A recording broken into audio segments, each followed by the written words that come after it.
10ನೇ ತರಗತಿಯ ಪ್ರಥಮ ಭಾಷೆ ಕನ್ನಡ 2024-25ನೇ ಸಾಲಿನ ಸರಣಿ ತಾಲೂಕು ಮಟ್ಟದ ಪೂರ್ವ ಸಿದ್ಧತಾ ಪರೀಕ್ಷೆಗಳು ಮತ್ತು ವಾರ್ಷಿಕ ಪರೀಕ್ಷೆಗೆ ಅನುಕೂಲವಾಗತಕ್ಕಂತಹ ಪ್ರಥಮ ಭಾಷೆ ಕನ್ನಡದಲ್ಲಿಯ ಪ್ರಶ್ನೆ ಪತ್ರಿಕೆ, ಸಾಮಾನ್ಯವಾಗಿ ಬರತಕ್ಕಂತಹ ಪ್ರಶ್ನೆಗಳು ಮತ್ತು ಉತ್ತರಗಳನ್ನ ಚರ್ಚಿಸ್ತಕ್ಕಂತಹ ಒಂದು ವಿಡಿಯೋ ಪಾಠ. ಹಾಗಾಗಿ ನಿಮ್ಮದೇ ಆಗಿರತಕ್ಕಂತಹ SRS ಸ್ಟಡಿ ಝೋನ್ ಅಂತಕ್ಕಂತಹ ಯೂಟ್ಯೂಬ್ ಚಾನಲನ್ನು ತಪ್ಪದೆ ಸಬ್ಸ್ಕ್ರೈಬ್ ಮಾಡಿ ಅಂತ ಹೇಳ್ತಾ, ಮುಂದಿನ ದಿನಗಳಲ್ಲಿ ಎಲ್ಲ ವಿಷಯಗಳಲ್ಲಿ ಇದೇ ರೀತಿಯಾಗಿರ್ತಕ್ಕಂಥ ಪ್ರಶ್ನೆ ಪತ್ರಿಕೆ, ಬಹುನಿರೀಕ್ಷಿತ ಪ್ರಶ್ನೆಗಳನ್ನ ಚರ್ಚೆ ಮಾಡ್ತಕ್ಕಂಥ ವಿಡಿಯೋ ಪಾಠಗಳಾಗಿರ್ತವೆ. ಹಾಗಾಗಿ ತಪ್ಪದೇ ನಮ್ಮ ಚಾನಲನ್ನು ಸಬ್ಸ್ಕ್ರೈಬ್ ಮಾಡಿ ಅಂತ ಹೇಳ್ತಾ, ಇವತ್ತಿನ ಈ ಒಂದು ವಿಡಿಯೋ ಪಾಠದಲ್ಲಿ ಕನ್ನಡ ಪ್ರಥಮ ಭಾಷೆ ಕನ್ನಡ ವಿಷಯದ ಪ್ರಶ್ನೆ ಪತ್ರಿಕೆಯನ್ನು ಚರ್ಚೆ ಮಾಡ್ತಕ್ಕಂತಹ ಒಂದು ವಿಡಿಯೋ ಪಾಠ ಆಗಿರ್ತದೆ. ಮೊದಲಿನ ಪ್ರಶ್ನೆ: ಈ ಕೆಳಗಿನ ಪ್ರಶ್ನೆಗಳಿಗೆ ಅಥವಾ ಪೂರ್ಣ ಹೇಳಿಕೆಗೆ 4 ಆಯ್ಕೆಗಳನ್ನು ನೀಡಲಾಗಿದೆ. ಸರಿಯಾದ ಆಯ್ಕೆನ ಆರಿಸಿ ಕ್ರಮಾಕ್ಷರದಿಂದ ಉತ್ತರ ಬರೆಯ ಅಂತಕ್ಕಂಥ ಪ್ರಶ್ನೆಗಳಿರ್ತವೆ. ಬಟ್ ಇಲ್ಲಿ ನಾವು ಒಂದು ಪ್ರಶ್ನೆನ ತೆಗೆದುಕೊಂಡಿವಿ. ಅನ್ವರ್ಥನಾಮಕ್ಕೆ ಉದಾಹರಣೆಯಾದ ಪದವಿದು. ಶಿಕ್ಷಕ ಅಂತಕ್ಕಂಥದ್ದು ಇದು ಅನ್ವರ್ಥನಾಮಕ್ಕೆ ಉದಾಹರಣೆಯಾಗಿರ್ತಕ್ಕಂತಹ ಪದ. ಕೊಟ್ಟಿದ್ದು ತನಗೆ, ಬಚ್ಚಿಟ್ಟಿದ್ದು ಪರರಿಗೆ. ಈ ವಾಕ್ಯದಲ್ಲಿ ಗೆರೆ ಎಳೆದ ಪದದಲ್ಲಿ ವಿಭಕ್ತಿ, ಇದು ಚತುರ್ಥಿ ವಿಭಕ್ತಿ ಆಗಿರ್ತದೆ. ಒಂದು ಅಭಿಪ್ರಾಯದ ವಿವರಣೆ ಮುಂದೆ ತಿಳಿಸಿದಂತೆ ಇದೆ ಎಂದು ತೋರಿಸುವ ಸಂದರ್ಭದಲ್ಲಿ ಬಳಸಲಾಗುವ ಚಿಹ್ನೆಯನ್ನು ವಿವರಣಾತ್ಮಕ ಚಿಹ್ನೆ ಎಂದು ಕರೆಯುತ್ತಾರೆ. ಕರ ಓಡಿತು ಪದವನ್ನು ಬಿಡಿಸಿದಾಗ ಆಗುವ ಸಂಧಿ. ಕರ ಓಡಿತು ಅಂತಕ್ಕಂಥ ಪದವನ್ನು ಬಿಡಿಸಿದರೆ ಆಗ್ತಕ್ಕಂಥ ಸಂಧಿ ಯಾವುದು ಅಂತಂದರೆ ಇಲ್ಲಿ ಆಗಮ ಸಂಧಿ. ಅಂಸಿ ಸಮಾಸದ ಪದವಿದು. ನಡುರಾತ್ರಿ ಅಂತಕ್ಕಂಥದ್ದು ಅಂಸಿ ಸಮಾಸದ ಪದವಾಗಿರ್ತದೆ. ಮುಂದೆ ನೋಡೋದಾದರೆ ಪ್ರಶ್ನೆ 6 ನೋಡೋದಾದರೆ ಕ್ವಶನ್ ನಂಬರ್ 6: ವಿಶ್ವೇಶ್ವರ್ ಪಾಠಕ್ರನ್ನು ಬೆಂಗಳೂರಿಗೆ ವರ್ಗಾವಣೆ ಮಾಡಲಾಯಿತು. ಈ ವಾಕ್ಯದ ಪ್ರಕಾರ, ಈ ವಾಕ್ಯ ಯಾವ ಪ್ರಕಾರದ ವಾಕ್ಯ ಅಂತಕ್ಕಂಥ ಪ್ರಶ್ನೆಗೆ ಇದು ಒಂದು ಸಾಮಾನ್ಯವಾಗಿರ್ತಕ್ಕಂತಹ ವಾಕ್ಯ ಆಗಿರ್ತದೆ. ಇನ್ನು ಮುಂದೆ ನೋಡೋದಾದರೆ ಮೇನ್ ಕ್ವಶನ್ ನಂಬರ್ 2, ಮುಖ್ಯ ಪ್ರಶ್ನೆ ಸಂಖ್ಯೆ 2: ಮೊದಲೆರಡು ಪದಗಳ ಸಂಬಂಧದಂತೆ ಮೂರನೇ ಪದದ ಸಂಬಂಧವನ್ನು ಬರೆಯಿರಿ ಅಂತಕ್ಕಂತಹ ಪ್ರಶ್ನೆಗೆ ಪಿಯೂಷ್ ಅಮೃತ, ಪಾದುಕ ಪಾದರಕ್ಷೆ ಅಥವಾ ಹಾವುಗೆ, ಜಾನತನ ತದ್ದಿದಾಂತ, ಭಾವನಾಮ ಬರೆಯುವಿಕೆ. ಜಾನತನ ಅಂತಕ್ಕಂಥದ್ದು ತದ್ದಿತಾಂತ ಭಾವನಾಮ, ಬರೆಯುವಿಕೆ ಅಂತಕ್ಕಂಥದ್ದು ಕೃದಂತ ಭಾವನಾಮ. ಕೈಕಾಲು ಜೋಡು ನುಡಿ, ಮೊಟ್ಟ ಮೊದಲು ದ್ವಿರುಕ್ತಿ. ಕಳುವ್ಯಾರ, ಕಳುಹಿಸಿದ್ದಾರೆ. ಇಸವಾಸ, ವಿಶ್ವಾಸ. ಇದು ಇನ್ನು ಮುಂದಿನ ಮುಖ್ಯ ಪ್ರಶ್ನೆ 3: ಕೆಳಗಿನ ಪ್ರಶ್ನೆಗಳಿಗೆ ಒಂದು ವಾಕ್ಯದಲ್ಲಿ ಉತ್ತರಿಸಿ. ಹಸಿದು ಮಲಗಿದ್ದ ಹುಲಿಯು ಏನೆಂದು ಯೋಚಿಸಿತು. ಹಸಿದು ಮಲಗಿರ್ತಕ್ಕಂತಹ ಹುಲಿ ಏನೆಂದು ಯೋಚಿಸಿತು ಅಂತಕ್ಕಂಥ ಪ್ರಶ್ನೆಗೆ ಹಸಿದು ಮಲಗಿದ್ದ ಹುಲಿಯು ವಿಧಿ ಆಹಾರಕ್ಕೆ ಏನನ್ನು ಒದಗಿಸುವುದೋ ಎಂದು ಯೋಚಿಸಿತು. ಎರಡನೇ ಪ್ರಶ್ನೆ: ವಿಶ್ವೇಶ್ವರಯ್ಯರವರನ್ನು ದಿವಾನರಾಗಿ ನೇಮಿಸಿದವರು ಯಾರು. ವಿಶ್ವೇಶ್ವರಯ್ಯರವರನ್ನು ದಿವಾನರಾಗಿ ನೇಮಿಸಿದವರು ನಾಲ್ವಡಿ ಕೃಷ್ಣರಾಜ ಒಡೆಯರ್. 13ನೇ ಪ್ರಶ್ನೆ: ತಾಯಿ ಮನೆ ಮಂಚಮ್ಮ ಇಂದು ಎಲ್ಲಿ ಪೂಜಿತಳಾಗುತ್ತಿದ್ದಾಳೆ. ಉತ್ತರ: ತಾಯಿ ಮನೆ ಮಂಚಮ್ಮ ಇಂದು ಚಾವಣಿ ಇಲ್ಲದ ಗುಡಿಯಲ್ಲಿ ಪೂಜಿತಳಾಗುತ್ತಿದ್ದಾಳೆ. ಕಾಶ್ಯಪಿಯ ಸಹೋದರನ ಹೆಸರೇನು. ಕಾಶ್ಯಪಿಯ ಸಹೋದರನ ಹೆಸರು ಸೂರ್ಯ ಮಿತ್ರ ಆಗಿರ್ತದೆ.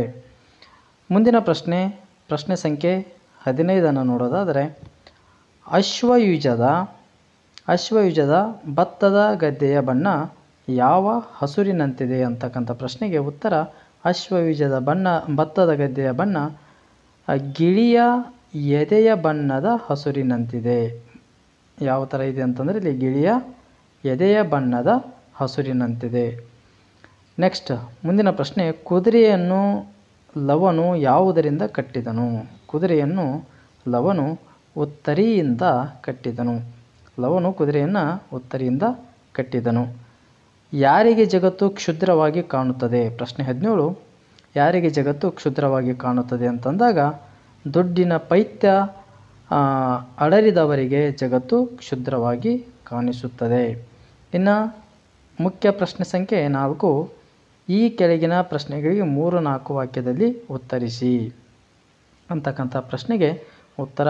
ಪ್ರಶ್ನೆ ನೋಡೋದಾದರೆ ಮದಲಿಂಗನ ಕಣಿವೆಯಲ್ಲಿ ಬರುವಾಗ ಶಾನುಭೋಗರು ಏನೆಂದು ಯೋಚಿಸಿದರು.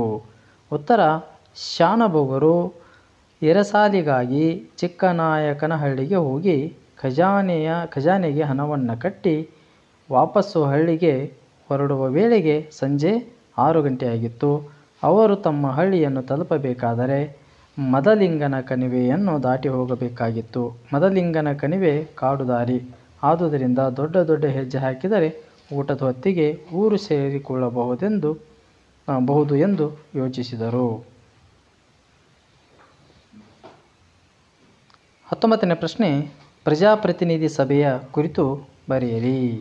ಪ್ರಜಾಪ್ರತಿನಿಧಿಯ ಸಭೆಯ ಕುರಿತು ಬರೆಯಿರಿ ಅಂತಕ್ಕಂಥ ಪ್ರಶ್ನೆಗೆ, ಪ್ರಜಾಪ್ರತಿನಿಧಿ ಸಭೆಯು ವರ್ಷಕ್ಕೆ 2 ಬಾರಿ, 1ನೇ ಜೂನ್ ಮಹಾರಾಜರ ವರ್ಧಂತಿ, ಅಕ್ಟೋಬರ್ 2 ದಸರಾ ಮಹೋತ್ಸವ ಸಮಾವೇಶಗೊಂಡು ಕಲಾಪಗಳು ನಡೆಸುತ್ತಿತ್ತು. ಅಲ್ಲಿ ವಾರ್ಷಿಕ ಆಯವ್ಯಯ ಪರಿಶೀಲನೆ, ಪ್ರಶ್ನೋತ್ತರ ಠರಾವುಗಳನ್ನು ಮಂಡಿಸುವುದು ಮುಂತಾದ ಸಂಸದೀಯ ಮಾದರಿಯ ನಡವಳಿಕೆ ನಡೆಯುತ್ತಿದ್ದವು. ಪ್ರತಿನಿಧಿ ಸಭೆಯಲ್ಲಿ 275 ಸದಸ್ಯರಿದ್ದು ಹೆಚ್ಚು ಪ್ರತಿನಿಧಿಗಳು ಜನರಿಂದ ಆಯ್ಕೆಯಾಗಿರುತ್ತಾರೆ. 20 ವಚನಕಾರರ ದೃಷ್ಟಿಯಲ್ಲಿ ಅರಿವು ಎಂದರೇನು ವಿವರಿಸಿ. ಅರಿವು ಎಂದರೆ ಜೀವನದಲ್ಲಿ ನುಡಿದಂತೆ ನಡೆಯುವುದು. ನುಡಿ ಬೇರೆ ನಡೆ ಬೇರೆ ಆಗಬಾರದು. ವಚನಕಾರರ ದೃಷ್ಟಿಯಲ್ಲಿ ಅರಿವು ಎಂದರೆ ತನ್ನಷ್ಟಕ್ಕೆ ತಾನು ಇರುವ ಕೇವಲ ತಿಳುವಳಿಕೆ, ಜ್ಞಾನ ಮಾತ್ರ ಅಲ್ಲ, ಅದು ಕ್ರಿಯೆಯ ಅನುಭವದಿಂದ ಒಡಮೂಡುವುದು. ಇದು ಕೇಳಿ ತಿಳಿದದ್ದಲ್ಲ, ಕ್ರಿಯೆಯಲ್ಲಿ ಮೂಡಿದ ತಿಳುವಳಿಕೆ. ಅದು ತರ್ಕವಲ್ಲ. ನಡೆಯಿಂದ ನುಡಿ ಹುಟ್ಟಿದರೆ ಅದು ಅರಿವು ಎಂದು ವಚನಕಾರರು ಹೇಳುತ್ತಾರೆ. ಪ್ರಶ್ನೆ ಸಂಖ್ಯೆ 21, ಲಕ್ಷ್ಮಣನು ಅಣ್ಣನನ್ನು ಹೇಗೆ ಸಂತೈಸಿದನು. ಲಕ್ಷ್ಮಣ ತನ್ನ ಅಣ್ಣನನ್ನು ಹೇಗೆ ಸಂತೈಸ್ತಾನೆ ಅಂತಕ್ಕಂಥ ಪ್ರಶ್ನೆಗೆ, ಲಕ್ಷ್ಮಣನು ಸೀತೆಗಾಗಿ ಪರಿತಪಿಸುತ್ತಿದ್ದ ಅಣ್ಣನಾದ ರಾಮನನ್ನು ಕುರಿತು ತಾಳಿಕೋ ಅಣ್ಣ ತಾಳಿಕೋ, ಸೂರ್ಯನೇ ತೇಜಗೇಡು ಕಾಂತಿಯನ್ನು ನೀಡುವವರು ಯಾರು, ರಾಮನೇ ಧೈರ್ಯ ಕಳೆದುಕೊಂಡರೆ ಲೋಕಕ್ಕೆ ಧೈರ್ಯವನ್ನು ನೀಡುವವರು ಯಾರು ಎಂದು ಹೇಳಿ ಸಂತೈಸಿದನು. ಮುಂದಿನ ಪ್ರಶ್ನೆ ಸಂಖ್ಯೆ 22 ನೋಡೋದಾದರೆ, ಹಡಗನ್ನು ಯಾವುದರ ಬೆಳಕಿನಲ್ಲಿ ಮುನ್ನಡೆಸಬೇಕಿದೆ ಎಂದು ಕವಿ ಹೇಳುತ್ತಾರೆ. ನಮ್ಮ ಬದುಕಿನ ಸುತ್ತಮುತ್ತಲೂ ಪ್ರಶ್ನೆ ಸಂಖ್ಯೆ 22, ನಮ್ಮ ಬದುಕಿನ ಸುತ್ತಮುತ್ತಲೂ ಕವಿದಿರುವ ಕತ್ತಲೆಯನ್ನು ಕಳೆಯಲು ಪ್ರೀತಿ ಎಂಬ ಹಣತೆಯನ್ನು ಹಚ್ಚಬೇಕು. ಸಂಸಾರ ಸಾಗರದಲ್ಲಿ ಬಿರುಗಾಳಿಗೆ ಸಿಲುಕಿ ಹೊಯ್ದಾಡುತ್ತಿರುವ ಬದುಕೆಂಬ ಹಡಗನ್ನು ಅತ್ಯಂತ ಎಚ್ಚರದಿಂದ ಜ್ಞಾನ ದೀವಿಗೆಯ ಮೂಲಕ ಬದುಕೆಂಬ ಹಡಗನ್ನು ಮುನ್ನಡೆಸಬೇಕಿದೆ ಅಂತಂದೇಳಿ ಕವಿಯಲ್ಲಿ ಹೇಳ್ತಾರೆ. 23, ಹಸುರು ಕವನ ರೀತ್ಯ ಎಲ್ಲೆಲ್ಲಿ ಹಸುರು ವ್ಯಾಪಿಸಿದೆ. ಉತ್ತರ ಪ್ರಶ್ನೆ ಸಂಖ್ಯೆ 23, ಉತ್ತರ ನೋಡೋದಾದರೆ, ಕವಿಗೆ ನವರಾತ್ರಿಯಲ್ಲಿ ಹಸುರಿನಿಂದ ಕಂಗೊಳಿಸುವ ಭೂಮಿಯಲ್ಲಿ ನೀಲ ಸಮುದ್ರದಲ್ಲಿ ಹಸುರಾದ ಕವಿಯ ಹೃದಯಕ್ಕೆ ಆಗಸ ಮುಗಿಲು, ಗದ್ದೆಯ ಬಯಲು, ಮಲೆ, ಕಣಿವೆ, ಸಂಜೆಯ ಬಿಸಿಲು, ಕಾಡಂಚಿನ ಅಡಿಕೆಯ ತೋಟ, ಹೂವಿನ ಕಂಪಿನಲ್ಲಿ, ಎಲ್ಲರಿನ ತಂಪಿನಲ್ಲಿ, ಹಕ್ಕಿಯ ಕೊರಳಿನಲ್ಲಿ, ಹೀಗೆ ಆಗಸದಿಂದ ಬಿಸಿಲವರೆಗೂ ಹಸಿರು ವ್ಯಾಪಿಸಿದೆ ಅಂತ ಕವಿಯಲ್ಲಿ ಹಸಿರು ಕವನದ ರೀತಿಯಲ್ಲಿ ವ್ಯಾಪಿಸಿದೆ ಅಂತಕ್ಕಂಥದ್ದನ್ನು ನೋಡಬಹುದು. ಇನ್ನು ಪ್ರಶ್ನೆ ಸಂಖ್ಯೆ 24 ನೋಡೋದಾದರೆ, ಪ್ರಶ್ನೆ ಸಂಖ್ಯೆ 24, ವಸಂತ ಮುಖ ತೋರಲಿಲ್ಲ ಕವನದಲ್ಲಿ ಪ್ರಕೃತಿಯ ಸಂಭ್ರಮ ಹೇಗೆ ವ್ಯಕ್ತವಾಗಿದೆ. ಋತುಗಳ ರಾಜನಾದ ವಸಂತನ ಆಗಮನದ ಸಮಯದಲ್ಲಿ ಪುಟ್ಟಿಯ ಒಡೆಯನ ಮನೆಯ ಅಂಗಳದಲ್ಲಿ ಮಾವಿನ ಮರಗಳು ಹಸಿರಾದ ಎಲೆಗಳು ಮತ್ತು ಹಣ್ಣುಗಳಿಂದ ಮೈದುಂಬಿ ನಿಂತಿವೆ. ಆಕಾಶದಲ್ಲಿ ಹಕ್ಕಿಗಳು ರೆಕ್ಕೆಗಳನ್ನು ಬಿಚ್ಚಿ ಹಾರುತ್ತಿವೆ. ಮಾವಿನ ಚಿಗುರನ್ನು ತಿಂದು ಕೋಗಿಲೆಗಳು ಮನದುಂಬಿ ಹಾಡುತ್ತಿವೆ. ಕಡಲು ಉಕ್ಕಿ ಹರಿಯುತ್ತಿದೆ. ಇಳೆಯು ವಸಂತನ ಆಗಮನದ ಸಂತಸದಲ್ಲಿ ಮುಳುಗಿ ಸಂಭ್ರಮಿಸುತ್ತಿದೆ. ಮಲ್ಲಿಗೆಯ ಹೂವುಗಳು ಅರಳಿ ಮುಗುಳು ನಗೆ ಬೀರುತ್ತಿವೆ. ಮನೆಯ ಮುಂದಿನ ಹೊಳೆಯುವ ರಂಗೋಲಿಯಲ್ಲಿ ಬಾಲರವಿಯು ಥಳಥಳಿಸುತ್ತಿದ್ದಾನೆ. ಹೀಗೆ ವಸಂತ ಮುಖ ತೋರಲಿಲ್ಲ ಕವನದಲ್ಲಿ ಪ್ರಕೃತಿಯ ಸಂಭ್ರಮ ವ್ಯಕ್ತವಾಗಿದೆ. ಇನ್ನು ಪ್ರಶ್ನೆ ಸಂಖ್ಯೆ 25 ನೋಡೋದಾದರೆ, ಭಗತ್ ಸಿಂಗ್ ಜಲಿಯನ್ ವಾಲಾಬಾಗ್ ಮಾರಣ ಹೋಮದಿಂದ ತೆಗೆದುಕೊಂಡ ನಿರ್ಧಾರ ಏನು ಅಂತಕ್ಕಂಥ ಪ್ರಶ್ನೆಗೆ, ಜಲಿಯನ್ ವಾಲಾಬಾಗ್ನ ಮಾರಣ ಹೋಮ ಭಗತ್ ಸಿಂಗನ ಮನಸ್ಸಿನಲ್ಲಿ ಅಚ್ಚಳಿಯದ ಪ್ರಭಾವವನ್ನು ಬೀರಿತು. 1921ರಲ್ಲಿ ಒಂದು ನಿರ್ಧಾರಕ್ಕೆ ಬಂದ ಭಗತ್ ಸಿಂಗ್ ಒಂದಲ್ಲ ಒಂದು ದಿನ ಈ ದಮನಕಾರಿ ಪ್ರಭುತ್ವವನ್ನು ಧ್ವಂಸ ಮಾಡಲು ಏನಾದರೂ ಮಾಡಿಯೇ ತೀರುತ್ತೇನೆಂದು ನಿರ್ಧರಿಸಿ ಸ್ವಾತಂತ್ರ್ಯ ಹೋರಾಟದಲ್ಲಿ ಭಾಗವಹಿಸಿದರು ಅಂತಕ್ಕಂತಹ ಉತ್ತರ ಇದಾಗಿರ್ತದೆ. ಇನ್ನು ಪ್ರಶ್ನೆ ಸಂಖ್ಯೆ 26, ಆನ್ ಟು ದಿ ಲಾಸ್ಟ್ ಕೃತಿ ಗಾಂಧೀಜಿಯವರ ಮೇಲೆ ಯಾವ ಪರಿಣಾಮವನ್ನು ಬೀರಿತು ಅಂತಕ್ಕಂಥ ಪ್ರಶ್ನೆಗೆ, ರಸ್ಕಿನ್ನನ ಆನ್ ಟು ದಿ ಲಾಸ್ಟ್ ಎಂಬ ಪುಸ್ತಕವನ್ನು ಓದಲು ಪ್ರಾರಂಭಿಸುವುದೇ ತಡ.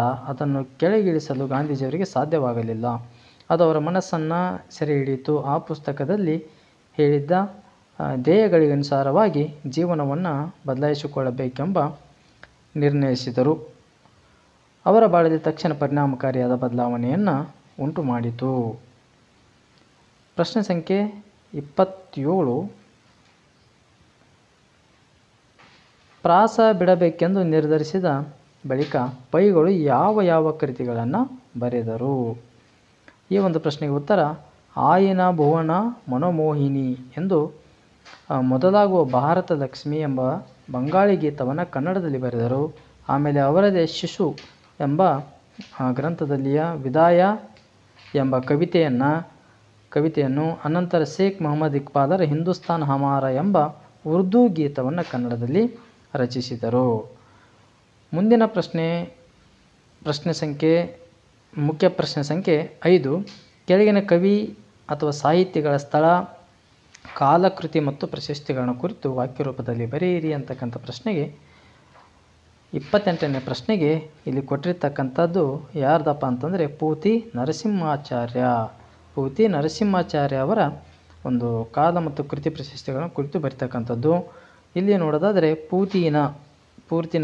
ಪೂತಿ ನರಸಿಂಹಾಚಾರ್ಯ ಅವರ ಶಾರ್ಟ್ ನೇಮ್ ಪೂತಿನ ಕಾವ್ಯನಾಮದಿಂದ ಪ್ರಸಿದ್ಧರಾಗಿರುವ ಪುರೋಹಿತ ತಿರುನಾರಾಯಣಯ್ಯಂಗಾರ್ಯ ನರಸಿಂಹಾಚಾರ್ಯ ಇವರು ಕ್ರಿಸ್ತ ಶಕ 1905ರಲ್ಲಿ ಮಂಡ್ಯ ಜಿಲ್ಲೆಯ ಮೇಲುಕೋಟೆಯಲ್ಲಿ ಜನಿಸಿದರು.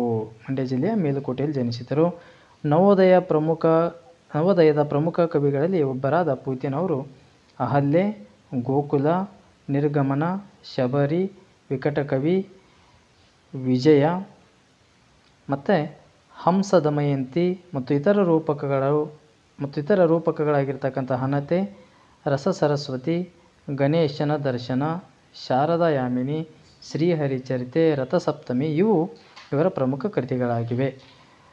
ಇವರ ಸಾಹಿತ್ಯ ಸೇವೆಗೆ ಕೇಂದ್ರ ಸಾಹಿತ್ಯ ಅಕಾಡೆಮಿ ಪ್ರಶಸ್ತಿ, ಪಂಪ ಪ್ರಶಸ್ತಿ ಲಭಿಸಿದೆ. ಪೂತಿನ ಅವರಿಗೆ ಕೇಂದ್ರ ಸಾಹಿತ್ಯ ಅಕಾಡೆಮಿ ಪ್ರಶಸ್ತಿ ಮತ್ತು ಪಂಪ ಪ್ರಶಸ್ತಿ ಕೂಡ ಇಲ್ಲಿ ಲಭಿಸಿರ್ತಕ್ಕಂಥದ್ದು. ಇನ್ನು ಪ್ರಶ್ನೆ ಸಂಖ್ಯೆ 29 ಪಂಪ. ಮಹಾಕವಿ ಪಂಪನು ಕ್ರಿಸ್ತ ಶಕ 902ರಲ್ಲಿ ವೆಂಗಿಮಂಡಲದ ವೆಂಗಿಪಳು ಎಂಬ ಅಗ್ರಹಾರದಲ್ಲಿ ಜನಿಸಿದನು. ಚಾಲುಕ್ಯರ ಹರಿಕೇಸರಿಯ ಆಸ್ಥಾನದ ಕವಿಯಾಗಿದ್ದ ಪಂಪ ಏನಪ್ಪ ಅಂತಂದರೆ ಆದಿಪುರಾಣ ಮತ್ತು ವಿಕ್ರಮಾರ್ಜುನ ವಿಜಯಂ ಎಂಬ ಮಹಾಕಾವ್ಯಗಳನ್ನು ರಚಿಸಿದ್ದಾನೆ. ಪಂಪನಿಗೆ ಸರಸ್ವತಿ ಮಣಿಹಾರ, ಸಂಸಾರ ಸಾರೋದಯ, ಕವಿತಾ ಗುಣಾರ್ಣವ ಎಂಬ ಬಿರುದುಗಳಿವೆ. ಆದಿಕವಿ ಎಂಬ ಬಿರುದು ಕೂಡ ಇದೆ. ಇನ್ನು ಮುಂದಿನ ಪ್ರಶ್ನೆ, ಕೆಳಗಿನ ಪದ್ಯ ಭಾಗಕ್ಕೆ ಪ್ರಸ್ತಾರ ಹಾಕಿ ಘನ ವಿಭಾಗಿಸಿ ಛಂದಸ್ಸಿನ ಹೆಸರನ್ನು ಬರೆಯಿರಿ ಅಂತಕ್ಕಂಥದ್ದು. ಇಲ್ಲಿ ಪ್ರಸ್ತಾರವನ್ನು ಹಾಕಲಾಗಿದೆ. ಛಂದಸ್ಸಿನ ಹೆಸರು ಈ ಮೇಲಿನ ಪದ್ಯವು ಮಾತ್ರಾಗಣ ಛಂದಸ್ಸಿನ ಕಂದ ಪದ್ಯದಲ್ಲಿ ರಚಿತವಾಗಿದೆ. ಇಲ್ಲಿ ಹಾಕಿರತಕ್ಕಂಥ ಪ್ರಸ್ತಾರವನ್ನು ತಾವು ಗಮನಿಸಬೇಕಾಗ್ತದೆ. ಇನ್ನು ಮುಖ್ಯ ಪ್ರಶ್ನೆ 8. ಈ ಕೆಳಗಿನ ವಾಕ್ಯದಲ್ಲಿರುವ ಅಲಂಕಾರವನ್ನು ಹೆಸರಿಸಿ ಲಕ್ಷಣ ಬರೆದು ಸಮನ್ವಯಗೊಳಿಸಿರಿ ಅಂತಕ್ಕಂಥದ್ದು. ಕೆಳಗಿನ ವಾಕ್ಯದಲ್ಲಿರುವ ಅಲಂಕಾರವನ್ನು ಹೆಸರಿಸಿ ಲಕ್ಷಣ ಬರೆದು ಸಮನ್ವಯಗೊಳಿಸಿರಿ. ನನ್ನ ಧೈರ್ಯದ ಭೂಮಿ ಕಾಲಡಿಯೇ ಕುಸಿಯುತ್ತಿದೆ. ಈ ಒಂದು ವಾಕ್ಯವನ್ನು ನೋಡಬೇಕು. ನೋಡಿದ ಮೇಲೆ ಅಲಂಕಾರ ಬಂದು ನಿಮಗೆ ರೂಪಕ ಅಲಂಕಾರ ಆಗಿರ್ತದೆ. ಲಕ್ಷಣ ಉಪಮೇಯ ಉಪಮಾನಗಳಿಗೆ ಭೇದವು ಕಂಡುಬರದೆ ಅವೆರಡು ಒಂದೇ ಎಂದು ಹೋಲಿಸಿ ವರ್ಣಿಸಿದರೆ ಅದು ರೂಪಕ ಅಲಂಕಾರ ಆಗಿರ್ತದೆ. ಉಪಮೇಯ ಬಂದು ಈ ವಾಕ್ಯದಲ್ಲಿ ಧೈರ್ಯ, ಉಪಮಾನ ಬಂದು ಭೂಮಿ. ಸಮನ್ವಯ ನೋಡೋದಾದರೆ ಇಲ್ಲಿ ಉಪಮೇಯವಾದ ಧೈರ್ಯಕ್ಕೂ ಉಪಮಾನವಾದ ಭೂಮಿಗೂ ಯಾವುದೇ ಭೇದವು ಕಂಡುಬರದೆ ಅವೆರಡು ಒಂದೇ ಎಂದು ವರ್ಣಿಸಲಾಗಿದೆ. ಆದ್ದರಿಂದ ಈ ವಾಕ್ಯವು ರೂಪಕ ಅಲಂಕಾರಕ್ಕೆ ಉದಾಹರಣೆಯಾಗಿದೆ. ನೆಕ್ಸ್ಟ್ ನೋಡೋದಾದರೆ ಮೇನ್ ಕ್ವೆಶ್ಚನ್ ನಂಬರ್ 8. ಮುಖ್ಯ ಪ್ರಶ್ನೆ 8 ನೋಡೋದಾದರೆ ಕೆಳಗಿನ ಯಾವುದಾದರೂ ಒಂದರ ಗಾದೆ ಮಾತಿನ ಮಹತ್ವವನ್ನು ವಿವರಿಸಿ ಅಂತಕ್ಕಂಥದ್ದು. ಕೈ ಕೆಸರಾದರೆ ಬಾಯಿ ಮೊಸರು. ಗಾದೆಯ ಮಹತ್ವ ನೋಡೋದಾದರೆ ಗಾದೆಗಳು ಜನಪದರ ಜೀವನದ ಅನುಭವದ ನುಡಿಮುತ್ತುಗಳು. ಇವುಗಳಿಂದ ಜೀವನದ ಮೌಲ್ಯ ಹೆಚ್ಚುತ್ತದೆ. ಆದ್ದರಿಂದಲೇ ವೇದ ಸುಳ್ಳಾದರೂ ಗಾದೆ ಸುಳ್ಳಾಗದು. ಗಾದೆಗಳು ವೇದಗಳಿಗೆ ಸಮಾನ ಎಂದು ಹೇಳುವರು. ಅಂತಹ ಪ್ರಸಿದ್ಧ ಗಾದೆಗಳಲ್ಲಿ ಇದು ಕೂಡ ಒಂದಾಗಿದೆ. ಇದರ ಅರ್ಥ ವಿವರಣೆಯನ್ನು ನೋಡಬೇಕು. ಅರ್ಥ ವಿವರಣೆ: ಕೈ ಕೆಸರಾದರೆ ಬಾಯಿ ಮೊಸರೆಂದರೆ ಕಷ್ಟಪಟ್ಟು ದುಡಿದರೆ ಸುಖ ಉಂಟು ಎಂದರ್ಥ. ಸೋಮಾರಿಯಾಗಿ ಸುಮ್ಮನೆ ಕುಳಿತುಕೊಳ್ಳಬಾರದು. ಯಾವುದಾದರೊಂದು ಕೆಲಸ ಮಾಡುವುದರಿಂದ ನಮ್ಮ ಹೊಟ್ಟೆ ತುಂಬುತ್ತದೆ, ನಮ್ಮ ಬಾಯಿ ಮೊಸರಿನ ರುಚಿ ನೋಡುವಂತಾಗುತ್ತದೆ. ಛೀ, ಕೈ ಕೆಸರಾಗುವುದಲ್ಲ, ಈ ಕೆಲಸ ಮಾಡುವುದಾದರೂ ಹೇಗೆ ಎಂದು ಯೋಚಿಸುತ್ತಾ ಕುಳಿತರೆ ಯಾವ ಕೆಲಸವನ್ನು ಮಾಡಲು ಸಾಧ್ಯವಿಲ್ಲ. ಕೆಲಸ ಮಾಡದಿದ್ದರೆ ಹಣ ಸಂಪಾದನೆ ಆಗುವುದಿಲ್ಲ, ಹಣ ಸಂಪಾದನೆ ಆಗದಿದ್ದರೆ ಹೊಟ್ಟೆ ತುಂಬುವುದಿಲ್ಲ. ಜೀವನ ಸುಖವಾಗಿ ಸಾಗಬೇಕಾದರೆ ಕೈ ಕೆಸರಾಗಲೇಬೇಕು, ಕೈ ತುಂಬ ಸಂಪಾದನೆ ಆಗಲೇಬೇಕಾಗುತ್ತದೆ. ಮೌಲ್ಯ: ಕಷ್ಟಪಟ್ಟರೆ ಸುಖ ಉಂಟು, ದುಡಿಮೆ ಬದುಕಿನ ಜೀವನವನ್ನು ಕಟ್ಟಿಕೊಡುತ್ತದೆ ಎಂಬ ಮೌಲ್ಯವು ಈ ಗಾದೆ ಮಾತಿನಲ್ಲಿ ಅಡಕವಾಗಿದೆ. ಎರಡನೆಯ ಗಾದೆ: ಮಿಂಚಿ ಹೋದ ಕಾಲಕ್ಕೆ ಚಿಂತಿಸಿ ಫಲವಿಲ್ಲ. ಈ ಗಾದೆಯನ್ನು ವಿಸ್ತರಿಸುವುದಾದರೆ, ಗಾದೆಯ ಮಹತ್ವ: ಗಾದೆಗಳು ವೇದಗಳಿಗೆ ಸಮಾನ ಎನ್ನುತ್ತಾರೆ. ಗಾದೆ ವೇದಕ್ಕಿಂತ ಒಂದು ಪಟ್ಟು ಮಿಗಿಲಾದುದರಿಂದ ವೇದ ಸುಳ್ಳಾದರೂ ಗಾದೆ ಸುಳ್ಳಾಗದು ಎಂಬುವ ನುಡಿ ಹುಟ್ಟಿತು. ಹಿರಿಯರ ಅನುಭವದ ನುಡಿಮುತ್ತುಗಳೇ ಈ ಗಾದೆಗಳು. ಬಿಂದುವಿನಂತಹ ಗಾದೆಯಲ್ಲಿ ಸಿಂಧುವಿನಂತಹ ವಿಶಾಲ ಅರ್ಥವು ಅಡಗಿರುತ್ತದೆ. ಅಂತಹ ಮಹತ್ವದ ಗಾದೆಗಳಲ್ಲಿ ಮಿಂಚಿ ಹೋದ ಕಾಲಕ್ಕೆ ಚಿಂತಿಸಿ ಫಲವಿಲ್ಲ ಎಂಬ ಗಾದೆಯು ಕೂಡ ಒಂದಾಗಿದೆ. ಅರ್ಥ ವಿವರಣೆ: ಈ ಒಂದು ಗಾದೆದು ಏನಂತಂದರೆ, ಕೆಲ ಬಾರಿ ಅನಿರೀಕ್ಷಿತವಾಗಿ ಆಗಬೇಕಾದ ಕೆಲಸಕ್ಕೆ ಬದಲಾಗಿ ಇನ್ನೇನೋ ಆಗುವ ಸಂಭವವಿದೆ. ಹಾಗಾದಾಗ ಅದಕ್ಕಾಗಿ ಯೋಚಿಸಿದರೆ, ತಲೆ ಕೆಡಿಸಿಕೊಂಡರೆ ಏನೂ ಪ್ರಯೋಜನವಿಲ್ಲ ಎಂದು ಈ ಗಾದೆಯು ತಿಳಿಸುತ್ತದೆ. ವರ್ಷವೆಲ್ಲ ಓದಿ ಪರೀಕ್ಷೆಗಾಗಿ ಸರ್ವಸಿದ್ಧತೆಯನ್ನು ಮಾಡಿಕೊಂಡಿರುವ ವಿದ್ಯಾರ್ಥಿಗೆ ಪರೀಕ್ಷೆಯ ಸಮಯಕ್ಕೆ ಸರಿಯಾಗಿ ವಿಷಮ ಶೀತ ಜ್ವರ ರೋಗ ಬಂದು ಪರೀಕ್ಷೆಗೆ ಹೋಗಲಾಗದಿದ್ದರೆ ಅವನಿಗೆ ಬಹಳ ವ್ಯಥೆಯಾಗುವುದು ಸಹಜ. ಆದರೆ ಇದಕ್ಕೆ ಚಿಂತಿಸಿ ಫಲವಿಲ್ಲ, ಮುಂದಿನ ದಾರಿಯನ್ನು ಕಂಡುಕೊಳ್ಳಬೇಕು. ಆರೋಗ್ಯ ಸರಿಯಾದ ಮೇಲೆ ಮತ್ತೆ ಪರೀಕ್ಷೆಯನ್ನು ಬರೆಯುವ ಸಿದ್ಧತೆ ಮಾಡಿಕೊಳ್ಳಬೇಕು. ಈ ಒಂದು ಗಾದೆಯ ಮೌಲ್ಯ ನೋಡೋದಾದರೆ, ಗಾದೆಯ ಮೌಲ್ಯ: ಚಿತೆಗೂ ಚಿಂತೆಗೂ 0 ಮಾತ್ರ ವ್ಯತ್ಯಾಸ. ನಿರ್ಜೀವವಾದ ಶವವನ್ನು ಸುಟ್ಟರೆ ಚಿಂತೆಯು ಸಜೀವವಾದ ವ್ಯಕ್ತಿಯನ್ನು ಕೊಲ್ಲುತ್ತದೆ ಎಂಬ ಮೌಲ್ಯವು ಈ ಒಂದು ಗಾದೆಯಲ್ಲಿ ಅಡಕವಾಗಿದೆ.